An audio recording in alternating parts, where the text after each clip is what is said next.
I expected the fight to last a lot longer, to be fair, and especially when I kind of parried a few of his shots. I felt the weight behind him, and I've not felt that before, to be fair.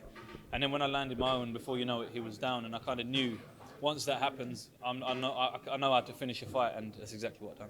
With the power you're generating in the last couple of fights, are you ready for that step up? A lot of people are talking about the Eubank Junior fight. He might be busy. Yeah. There's talks about possibly Ammo Williams for this 5v5 in Saudi.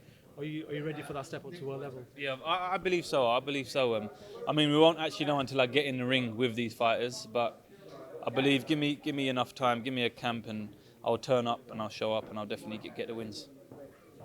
Talk Sports, Hamzah, people were saying this was going to be a real test for you. Some people say, you know how Liam Williams fights as a scruffy fighter, but you got him out there in round one. Do you think you've really shown to the world that you are a serious deal and you're someone who really is going to contend and possibly a world champion in this division?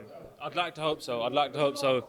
When this fight got announced the first time, I remember sitting down with Ricky and Taz and my dad, and we said, fights like these are fights you need to make statements in. And that's what we trained to do, and that's exactly what we've done. All glory be to God, and yeah, I can't complain. Obviously, if there's so many fighters in this division, that are going to make a good fight that the fans are going to want to see. But if you personally could pick one person to fight, who would that be? I've never been one to call out names, but if we're talking in England, I'd love the Nathan Heaney fight. If we're talking in Saudi, I'd love the Ammo Williams fight. Hamzah, speaking to Frank Warren after the fight, he compared your jab to Thomas Hearns'. That jab is just probably one of the hardest jabs we've seen in boxing right now, isn't it? No, I appreciate it. It's a massive compliment. I appreciate that. Thank you very much. I've just been perfecting it. I've always tried to perfect it. I don't want to get too ahead of myself. But yeah, long may it continue, man. We know obviously Ramadan's coming up, but just how much would it mean to you to be able to fight on one of those massive cards in Saudi Arabia? Oh, it'd mean the world. I'd love to fight out there, especially being a Muslim as well, fighting in a Muslim country. And just being able to show my skills out there, especially with the boxing royalty, do you know what I mean? Who like the big names out there. It'd be an honour to show my skills in front of them, and hopefully I get the opportunity to do so. Hamzah, Liam Williams is somebody who's known for being tough, even against Eubank Junior, despite being dropped on multiple occasions. Obviously, he kept on getting back up. That's a real statement that he put out tonight. What do you think the rest of, at least the middleweight division, are going to be thinking now that you've produced what you did tonight? Hopefully, it just sends alarm bells. And respectfully, if any one of them has the balls now after that performance, let's have it. Just call up Frank and let's go. Let's have it. Let's go. I believe I'm the best 160-pounder in the UK, and if not the world. I understand I've got to prove that yet. But if I get the opportunity to do so, I'll definitely do it. It might be a bit of a negative way to look at it, but do you think on the back of such a stunning performance, other fighters might think, maybe not yet? I don't know. That's what I said. That's why I just kind of said, if you got the balls, let's do it. Because if I saw a great performance like that in someone who I know I could fight, I'd say let's do it. Let's have it. Let's go. Because I want to show how great I am, and I am the number one in the middleweight division. You've spoken about all your ambitions. You've been asked about those other domestic names. But come the end of 2024, where would you want the name Hamzah Sheeraz to be in the middleweight division? All over the world. And maybe, who knows, a world title around my waist as well. So let's see what happens. There's loads of avenues and opportunities there. But yeah, let's see what's first.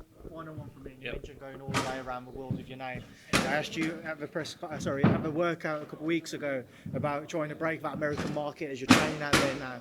Do you feel like with this type of performance as well, it will certainly reach into stateside? Yeah, for sure, because especially Liam going the full distance with Andrade as well. I mean, hopefully it'll send some alarm bells out there, and I'm kind of getting my name out there anyway locally in Los Angeles via Ricky and the Tengoose boxing gym as well. So a performance like that just complements what he's been saying. Hamzah, the middleweight division is all sort of free for the belts in a sense. There's not much going on. You see it now, especially Andy mentioning there about America. A lot of the belts are over the American side. I'm sure you want to conquer there and potentially take out some world level middleweights that are over that sort of side of the pond. Oh, for sure, that's the plan. I've always said whoever they're putting with me next, wherever it be all over the world, I don't mind. I'll turn up and I'll do my thing. But going back to what you were saying, I'd love to fight in the USA as well. I'd love to fight all over the world, and just whatever way or whatever opportunity arises for me to get my name on the other in the USA out there, let's do it.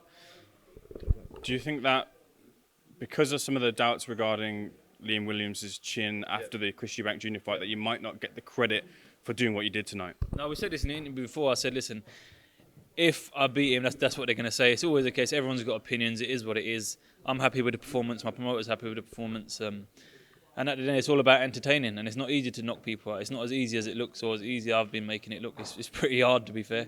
But yeah, no, I'm blessed. Was there at least, at the minimum, a subconscious target to better what Chris Eubank Jr. did as a marker as to where you are? Not at all. Not at all. I'll be honest with you. I said it before the fight. I said I don't give a shit about how they fought him. I'm a totally different fighter to all the fighters he's been in with as well. So I kind of knew I was bringing something different to the table. Skill for skill with the names that you're listed in with, who do you feel is the toughest test for you? I don't really know, to be fair. I don't really know. I think the only way we'll find out is when I get in there with them and mix it up. But I believe I'm the best 160 pounder in the UK and in the world. Cheers. I'm going to squeeze one more from you just on that. You mentioned the 160 division. Frank's obviously got a good relationship with Bob Arum for promoting for Johnny Beck. You fancy that fight? Of course. Why not? I just said I believe I'm the greatest and I need the opportunity to show it. And if that opportunity comes up, I'll grab it with both hands. Johnny Beck or Eubank Jr.? Whoever. Which one comes first, let's have it. I think the Eubank Jr. fight kind of makes more sense over this side. But if that opportunity comes up, I'll grab it. Yeah, Hamzah, you moved over to LA. You've moved your life over there. Wife, I ain't married your wife, yet. no, your life over there. Just how much difference has that made to your performances tonight?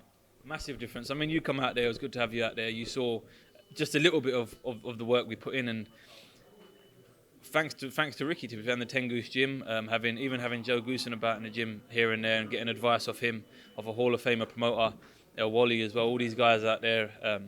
And just doing everything, it's not as easy as practicing and just implementing it in the fight. It's kind of hard to do, and that's what myself and Ricky have kind of just slowly mastered doing. Just keeping it very simple, very basic, and just making it happen on fight night. And obviously, there's been a lot of names. We've all asked you who you'd like. Give us one name right now that you really would like. I'll give you that. Listen, in Britain, Nathan Heaney or Chris Eubank Jr. It's as simple as that. Let's do it. I think the public, it makes sense as well. The public would be interested in a fight like that, so let's see if it happens. Where would you like that fight? Nathan Heaney in Stoke and Chris Eubank Jr. wherever he wants it. Congratulations on it. Thank you, guys. Hamzah, did Liam say anything to you after the fight? In the ring, I had a little chat with him. Listen, I've got nothing but respect for him. Even before the fight, you saw how respectful I was towards him. I remember being in the nosebleeds watching him fight Mark Heffron, and I remember specifically saying that is how you use a jab. The way he used a jab that fight. I will never forget, and I was just chatting to him about it as well. So I'll probably catch up with him again afterwards. Thanks Cheers, guys. Thank you.